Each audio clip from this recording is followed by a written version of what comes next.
here today to generate more leads and create that network that we all really need. So who is excited?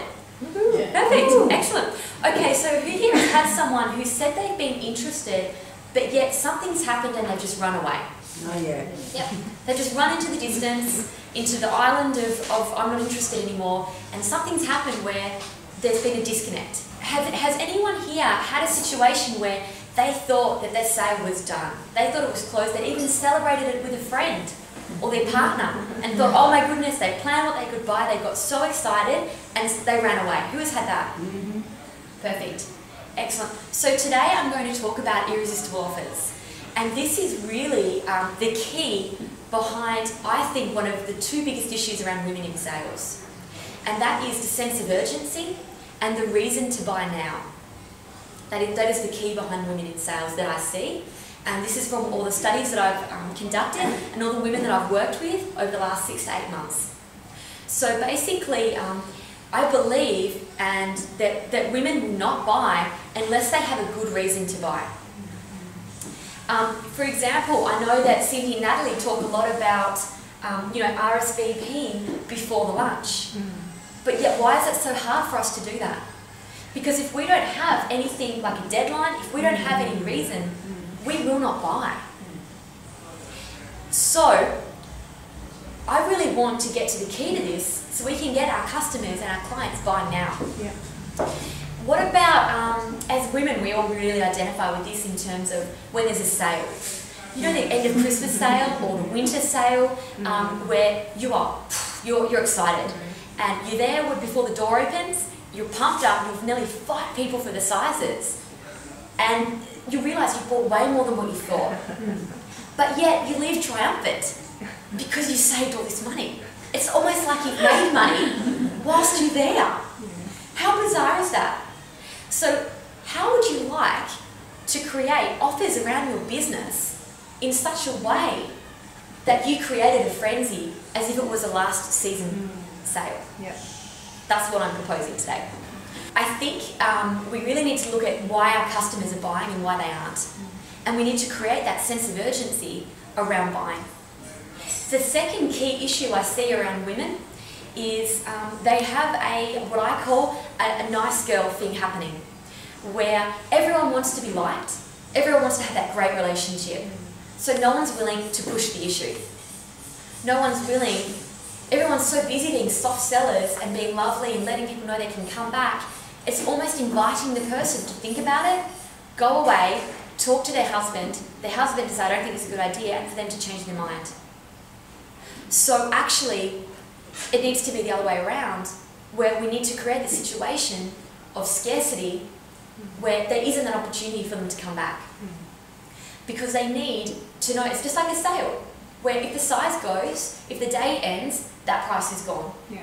And that's what we need to create. And it's not as a trick, it's just to give the women a reason to buy. That's what it's really about. So, what I really want to talk about now is how to solve this problem.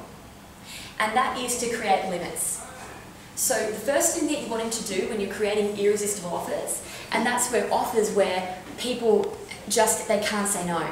It's like, can I possibly, the question is no longer, should I buy? The question is now, can I possibly leave this deal behind? So, creating limits is around how many people can buy, and also pricing limits or time limits.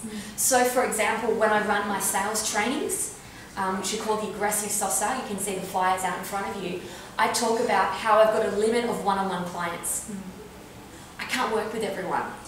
And at the end of a training, I'm not able to, if there's 25 people in the room, I literally cannot work with everybody.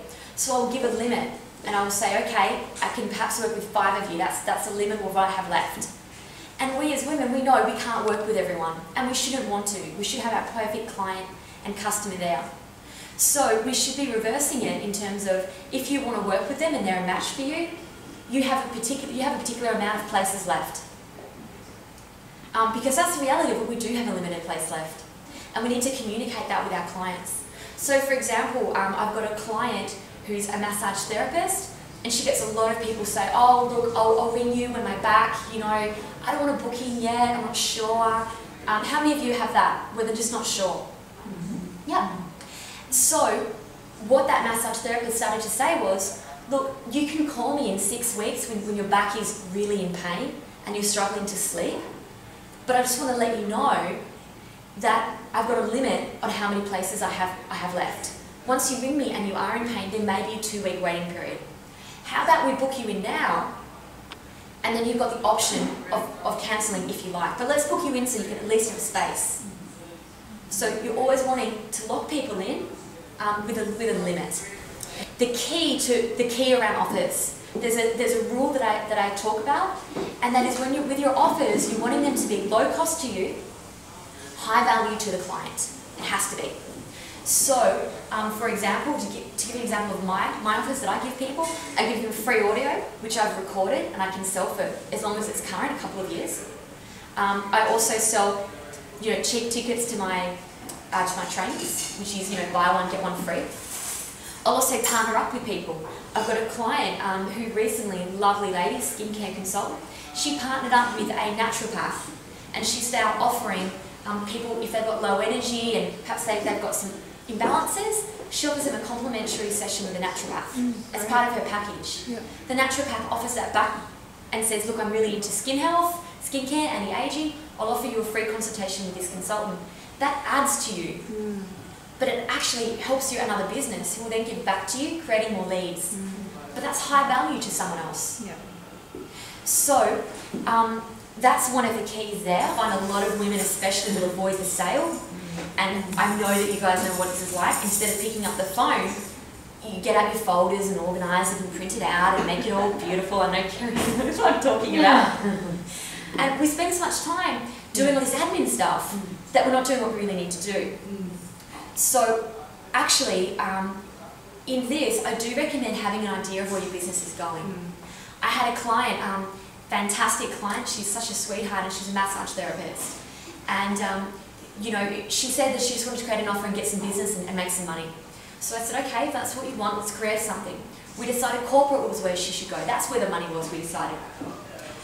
We worked together for quite a while. She got some great results, had so many clients, she was making so much money, we stopped working together. And I saw her on the ferry, because she lives in Manly, and I saw her on the ferry one day. She was absolutely off her head busy.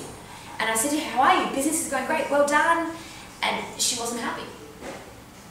And it was funny to me, because that was what we'd done to make more money. She wasn't happy. But what she realised was once she started, was that she actually wanted to work with women, mums, and do relaxation from home. And once she started in the corporate environment, she tried to sell that. But what was happening was she created the wrong offer. So she created this unbelievable deal of 2 hours for $100 in these corporate environments, got some great big contracts.